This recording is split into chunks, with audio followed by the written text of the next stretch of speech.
I'm an engineering student. I believe that most religions are just a set of beliefs. Hinduism is a belief, Islam is a belief, Christianity is a belief. And most major religions like the Islam or the Hinduism or the Christianity have been formed through ages. They have come past through a lot of ages.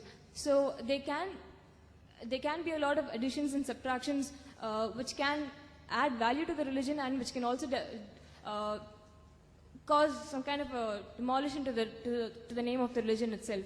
So my question is, why do we have to stick on to few religious books like the Quran or the Vedas to follow a life of our own? Why can't we just take the rights, the positives and the negatives and leave the negatives alone and take the positives of the Quran and take the positives of the Vedas alone and lead a life of good? And no matter what, for example, no matter what the Vedas say or no matter what the Quran says, I believe that a man should have a single wife.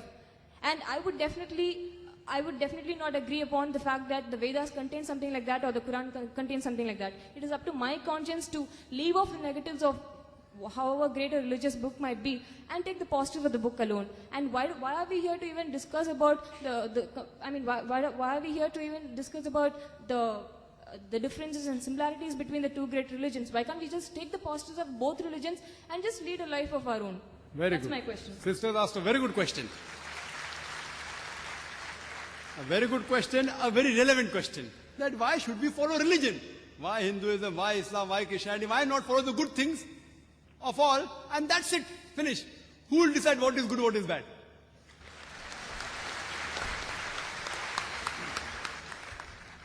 For example, in America, wearing skirts and shorts is common. Western country, it is modest.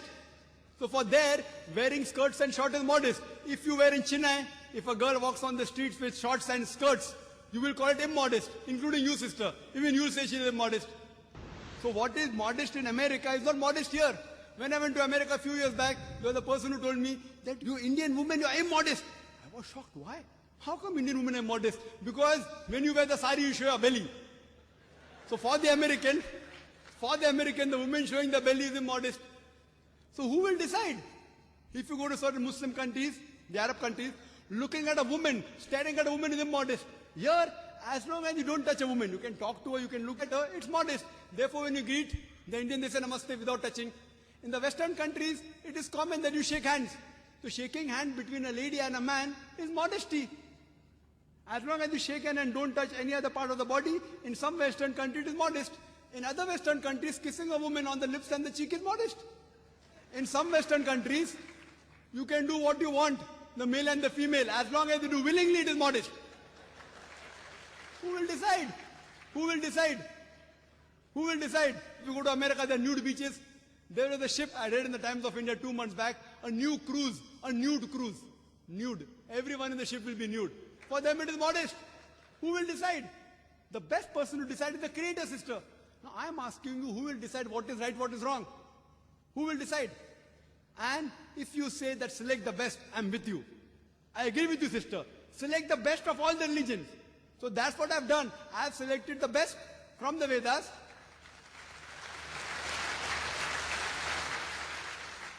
But what is best is not best for you. That's the problem. I'll discuss that also. I challenge any human being to point out a single principle of Islam which is against humanity as a whole. Single.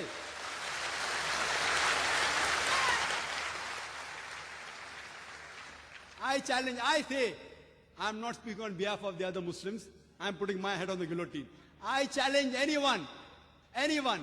Yes, there may be many non-Muslims may think certain thing is wrong. For example, the sister disagrees with a man having more than one wife. I'll discuss that, inshallah. After I give you the answer, you'll be convinced, inshallah, God willing. You'll be convinced. For example, if you ask a problem, 2 plus 2 is how much? If you don't know the answer, I'll give you the answer. Now, once you know the answer, you get convinced. So what do you have to discuss, sister? The things which you don't agree, you can come on the microphone and tell me, I am just a student. I'll try my level best with Allah's help to try and reply. No, though the Vedas say you can marry more than one wife, the Christian Bible says, the Quran says. No, you don't believe in all of them, no problem. Let's talk about logic. Sister, do you know, by nature, male and female are born in equal proportion? By nature, male and female are born in equal proportions. But if you ask any pediatrician or doctor of the children, he will tell you that the female child can fight the germs and diseases better than the male child. So in the pediatric age itself, there are more male children dying as compared to female children. So in pediatric age itself, there are more females than the males. As life goes on, there's death due to cigarette smoking, death due to alcoholism, death due to accident, death due to war. More male are dying as compared to female. So today in the world, there are millions of women more in the world as compared to male. Only in some countries, third world countries like India, the female population is less than the male population. You know why? Because of female infanticide. According to a BBC report, according to Emily Beckenin on the program Let Her Die, the topic was assignment. Every day, more than 3,000 fetuses are being aborted in India after they identified that they're females. That means more than 1 million fetuses are being aborted in India every year after they identified they're females. If you stop this evil practice, and according to Tamil Nadu Government Hospital report, this state of yours, that report says out of 10 female born alive, 4 are put to death. Do you say it is right? It is wrong. If you stop this evil practice, even in India, the female population will become more than the male population. In America alone, there are 7.8 million females more than male. In UK alone, there are 4 million female more than male. In Germany alone, there are 5 million female more than male. In Russia alone, there are 9 million female more than male. God alone knows how many millions of females are more than males in the world.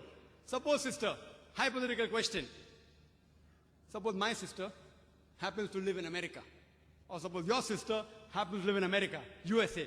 And the market is saturated. Every man has found a woman for himself. Yet, there will be 7.8 million females who will not find life partners. Now, only option remaining for them, for these females who have got no life partner, is that either marry a man who already has a wife or become public property. You may say, public property? Brother Zakir, such a harsh word. Sister, it is the most sophisticated word I can use. I cannot use a better word. In America, on average, the statistics tell us a person has 8 different sexual partners before he settles down with one. Mistresses is common. You can have 10, 20, 30, no problem. 100 also. The law will not say anything. If you marry more than one wife, that thing doesn't go down their throat. Why? In mistresses, the woman does not get a right. She is degraded. She is dishonored. In Islam, when you have a second wife, you have to give equal rights. She has the honor. She has respect. But I do agree with you, sister. I agree with you that no woman under normal circumstances would like to share a husband with any other woman. I agree with you. I agree with you, sister. But the basic law of the Islamic Sharia is, let a small loss take place to prevent a big loss. Means let a small loss take place to prevent a big loss. So all the Muslim women who know that there are millions of women, if they would not allow their husband to have more than one wife, they will become public property. They say, we would not mind sharing a husband to prevent our other sisters to become public property. Hope that answers the question.